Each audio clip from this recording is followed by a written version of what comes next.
18 పడిమెట్ల పైకెక్కి గుడికేగు భక్తులకు ఎదురొచ్చే బంగారు స్వామి ఇరుముడులు స్పృశించి శుభమనుచు దీవించి జన బృందముల చేరే జగమేలు స్వామి తన భక్తులనరిల్చు తప్పులకు తడబడి ఒక పక్క ఒరిగెన ఓంకారమూర్తి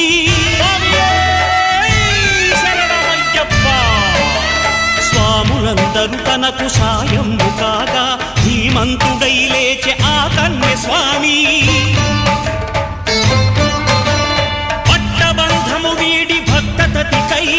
పరుగు పరుగున వచ్చే భూమిపైకి నరుడై